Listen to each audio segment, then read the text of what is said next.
Comment et pourquoi faire des redirections 301 sur votre site WordPress et comment éviter les erreurs 404. Qu'est-ce que c'est une erreur 404? C'est tout simplement n'importe quelle page qui n'existe pas sur votre site WordPress. Donc par exemple, j'ai rajouté dans mon URL ici n'importe quoi et si je rentre cette page, en fait elle n'existe pas et ça va finir sur une erreur 404. Ce qu'on appelle une erreur finalement, c'est pas juste une erreur, c'est le fait que la page n'existe pas et que quelque chose quelque part pointe vers cette page. Soit sur votre site vous avez fait des pages avec des liens qui pointent vers cette page qui n'existe pas, soit c'est Google qui a référencé une page dont vous avez changé l'URL, puisque dès que vous changez une URL, en fait, comme Google a référencié l'ancienne URL, si vous ne faites pas une redirection de l'ancienne vers la nouvelle, Google ne le sait pas et donc envoie les visiteurs sur une erreur 404, une page qui n'existe pas. Et donc ensuite, les visiteurs, soit vous avez de la chance et ils naviguent quand même sur votre site pour trouver ce qu'ils étaient venus chercher ou parce que votre site les intéresse, soit ils repartent tout de suite et dans ce cas, ça va vraiment heurter votre SEO. La première chose que vous devriez savoir, c'est que la page 404, c'est une page sur laquelle vous avez la main. C'est une page qui est un template ou un modèle. L'apparence de cette page, par défaut, vous pouvez la modifier. Je vous ai déjà fait des vidéos par le passé. Je vais vous mettre un lien dans cette vidéo. Mais ce que je vous ai montré par le passé, c'était sur Elementor. Je referai volontiers une vidéo si ça vous intéresse pour comment modifier une page 404. Pas seulement avec le constructeur de page Elementor, mais avec d'autres outils, peut-être Divi ou tout simplement Gutenberg. Dites-le moi en commentaire. Au-delà de l'apparence de cette page, évidemment, tout ce qu'on veut, c'est simplement l'éviter. Et pour éviter donc des erreurs 404, on fait ce qu'on appelle des redirections ou 301. Donc le code informatique 301 indique justement qu'il s'agit d'une redirection qui est définitive. C'est ce qu'on va apprendre à faire dans cette vidéo de 3 façons différentes. La première façon, ce sera directement depuis votre hébergeur. Donc vous avez un hébergeur, Hostinger, OVH, ODSwitch ou qui vous voulez.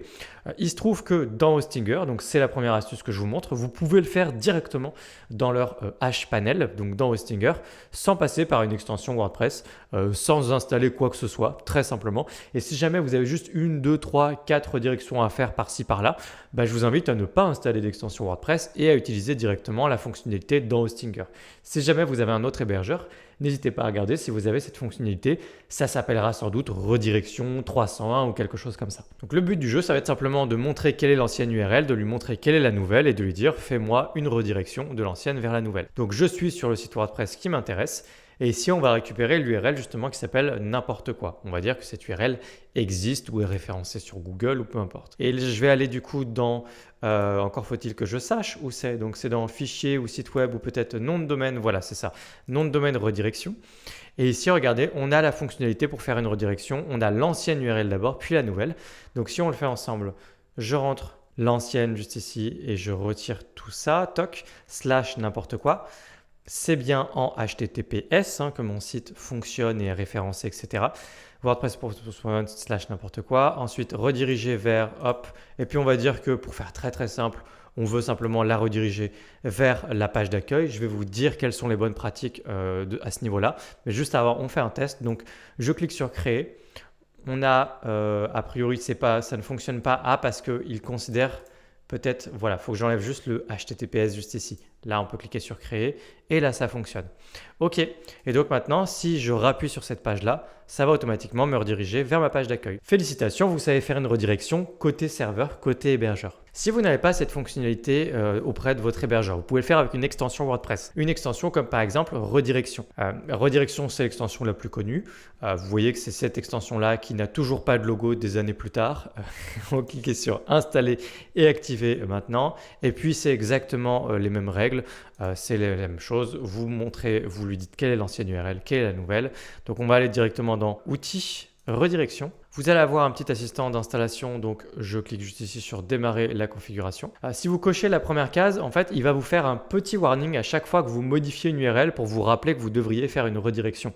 Ça peut être assez intéressant, surtout si vous n'avez pas le réflexe. N'hésitez pas à cocher cette case. Si c'est déjà évident pour vous, ne la cochez pas pour éviter de polluer votre tableau de bord. Ensuite, gardez un journal de toutes les redirections erreur 404. Vous pouvez faire ça, mais dans ce cas, sachez que ça va venir se stocker dans votre base de données et donc ça prend un petit peu de place. Naturellement, ça ne va pas prendre énormément de place. Ça dépend si vous avez un très gros site. Pour la plupart d'entre vous, ça pose absolument aucun problème. Mais en soi, vous n'avez pas non plus besoin de cette option-là. Si vous savez ce que vous faites, vous pouvez la cocher si vous pensez que c'est utile. Sinon, vous pouvez simplement vous en passer. Continuez. Vous cliquez ensuite sur terminer la configuration. Continuez. est prêt à commencer. Ok, et maintenant du coup, on a justement donc le petit menu redirection juste ici. Vous allez pouvoir créer autant de redirections que vous voulez directement depuis votre site WordPress. Vous cliquez sur ajouter une redirection à tout moment. Si vous en avez déjà d'autres justement, elles seront toutes listées en bas. Vous mettez l'URL source au début. Donc j'ai mis une URL bidon, du coup test 1, 2, 3. Vous laissez les réglages par défaut, vous mettez l'URL cible. On va dire que nous aussi, là, on fait pareil, on redirige simplement vers la page d'accueil. Redirection, c'est parfait. Et puis ensuite, ajouter une redirection. Voilà, elle est juste ici. Et donc, vous pouvez la tester à tout moment. Là, vous ici, vous avez le bouton vérifier la redirection. Donc là, il vous dit que tout va bien, tout s'est bien passé. Et puis, nous, de notre côté, on peut faire un test. Test 1, 2, 3, rentrer. Et puis, ça redirige vers la page d'accueil. Donc voilà, aucun problème. Ça, c'était avec l'extension de redirection la plus connue dans WordPress. Je vais vous donner une troisième option qui fait que vous pourriez peut-être vous passer de cette petite extension que je viens de vous montrer. Dans certaines grosses extensions de SEO, de référencement, comme par exemple Yoast ou Rank Math, en particulier Rank Math que je connais bien, eh bien, vous avez directement des fonctionnalités de redirection dans l'extension. Vous n'avez pas besoin d'installer une autre extension encore en plus. L'extension donc Rank Math, si vous l'utilisez pour votre SEO, eh bien, utilisez-la pour vos redirections. Si vous ne l'utilisez pas et que vous n'avez pas d'extension de SEO, peut-être que vous devriez vous y mettre si le SEO est important pour vous. Ça peut être intéressant d'en installer une. Et dans ce cas, vous aurez des redirections plus plein d'autres outils.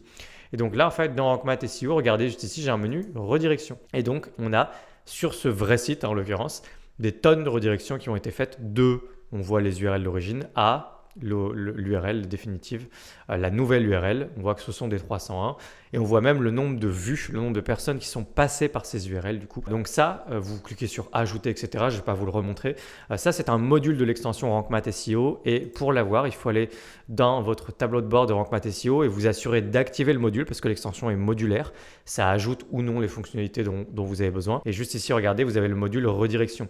Donc vous pouvez l'activer. Une fois que vous l'activez, vous actualisez, vous aurez le menu redirection et ça fait littéralement la même chose que ce que je viens de vous montrer dans Hostinger ou avec l'extension redirection. Alors les erreurs 404 finalement, est-ce que c'est si grave que ça? Parce qu'on appelle ça des erreurs 404, mais même si on parle d'erreur, ça veut simplement dire que la page n'existe plus dans l'URL sur laquelle les gens sont arrivés. Donc c'est à vous de faire une redirection. Maintenant, votre site n'est pas en erreur à proprement parler, il n'y a pas vraiment d'erreur. D'ailleurs, vous pouvez taper n'importe quelle URL qui n'existe pas de votre site et vous finirez automatiquement sur une erreur 404. Donc une erreur, c'est pas aussi dramatique que ça en a l'air. Ça, j'insiste bien là-dessus. Votre site n'est pas en erreur ou il n'est pas buggé. Mais du coup, quoi faire si jamais justement vous avez donc des erreurs 404, vous voulez faire des redirections, quelle est la meilleure pratique à faire? Est-ce que vous devriez faire un peu comme je l'ai fait là très rapidement, envoyer juste vers la page d'accueil ou envoyer ailleurs, etc. Comment faire? Alors ça dépend de votre cas de figure. La première chose, c'est que s'il s'agit d'anciennes URL, parce que vous allez pouvoir des fois changer les URL permaliens de vos articles de blog, pages, etc. pour améliorer les URL, pour les rendre plus courtes, plus SEO friendly, etc. Si vous faites ça, il faut absolument rediriger tout simplement l'ancienne URL vers la nouvelle. C'est ça que vous devez faire. Je pense que c'est à peu près évident pour tout le monde. Pour les autres URL pour lesquelles c'est pas évident, par exemple des URL où ce sont des pages, des articles ou des choses, en fait, le contenu n'existe tout simplement plus vraiment ou alors il a trop changé et donc vous ne savez pas trop quoi faire avec justement. Là, il y a plusieurs solutions. Soit vous décidez de rediriger vers un contenu qui vous semble pertinent parce qu'il vous semble vraiment très très proche de l'intention de base, de recherche de base. Donc l'intention de recherche, c'est-à-dire que la personne est atterrie sur une URL ou un contenu qui n'existe plus. Quelle était son intention de recherche? Sur quoi est-ce qu'elle allait atterrir? Et sur quoi est-ce que vous pouvez rediriger cette personne qui est très proche de son intention de base, de faire en sorte que la personne ne quitte pas votre site et reste sur votre site sur le contenu sur lequel vous l'avez redirigé. Donc, est-ce que vous pouvez avoir un contenu qui est assez similaire? Sinon, est-ce que vous ne pourriez pas tout simplement rediriger effectivement vers la page d'accueil? Oui et non. En fait, rediriger vers la page d'accueil quand on s'attend à arriver sur votre site et à tomber sur un contenu spécifique, très souvent, ça rend les gens confus et ils ne savent pas trop pourquoi ils sont atterris là parce qu'ils étaient supposés arriver sur un article ou une page, etc. Et donc, ce qu'ils vont faire, c'est que probablement, comme ils sont un peu perdus, ils vont probablement quitter votre site. Et ça, c'est pas ce que vous voulez faire. Donc, c'est assez contre-intuitif. Les gens préfèrent des fois faire des redirections vers leur page d'accueil pour éviter d'avoir des erreurs 404, mais c'est pas toujours une bonne idée. Donc, vous le faites si vous pensez que c'est une bonne idée. C'est important de vous mettre dans la tête de l'utilisateur et de vous dire à ce moment-là, j'ai fait une redirection de ce contenu qui n'existe pas vers ma page d'accueil. Est-ce que c'est une bonne chose? Est-ce que globalement, le contenu que j'ai effacé, c'est bien quand même de l'envoyer vers ma page d'accueil? Il y a des chances qu'elle reste sur mon site parce que ça va l'intéresser.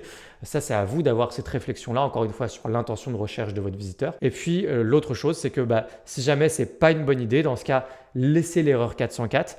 dans certains cas de figure, et c'est pas si rare que ça peut être une bonne idée. Mais dans ce cas, c'est à vous d'apprendre à modifier cette erreur 404, ou plutôt cette page 404, parce qu'encore une fois, c'est pas une erreur, c'est une page, c'est un modèle par défaut qui a été designé, fait automatiquement par votre thème par exemple. Votre thème a une apparence de page 404 par défaut. Eh bien, n'hésitez pas avec vos outils aujourd'hui, si vous savez le faire avec Elementor, Divi, Gutenberg, à modifier cette page 404 pour faire une page qui est beaucoup plus intéressante que la page ennuyeuse par défaut. Autrement dit, faites une page pour dire « Eh bien, il semblerait que cette page n'existe plus, vraiment navré ». Vous pouvez cliquer sur ce bouton pour retourner sur la page d'accueil. D'ailleurs, au passage, on est un site qui fait XYZ. N'hésitez pas à sinon aller sur ces contenus-là qui sont, je ne sais pas, les pages les plus importantes de votre site. En général, les gens vont sur ces pages, ils sont intéressés par ce contenu. Vous pouvez nous contacter à telle adresse mail. Vous faites éventuellement une petite animation, quelque chose qui bouge, qui est joli. Éventuellement, peut-être un petit trait d'humour sur la page 404. Et finalement, vous designez comme ça un modèle de page 404 et vous vous retrouvez avec une page qui est une erreur 404, enfin votre page, qui est en fait vraiment intéressante, un peu captivante, qui va accrocher les gens et qui va faire que les gens ne vont pas juste partir en se disant je suis tombé sur rien du tout. L'idée étant que vous bossiez sur cette page 404 pour casser le taux de rebond tout en ayant conscience que ce n'est pas forcément une bonne idée de faire une redirection parce que la redirection va probablement augmenter votre taux de rebond parce que les gens seront perdus. Voilà pour les redirections 301, les pages 404, l'erreur 404. Si vous avez des questions, n'hésitez pas à utiliser l'espace commentaire. Et si jamais vous voulez aller plus loin sur WordPress et peut-être même gagner votre vie avec WordPress, si vous appréciez mes vidéos, eh bien, il y a des liens dans la description de cette vidéo. Je vous laisse jeter un œil à tout ça. Et moi, je vous dis à très bientôt dans une prochaine vidéo sur WordPress. Ciao!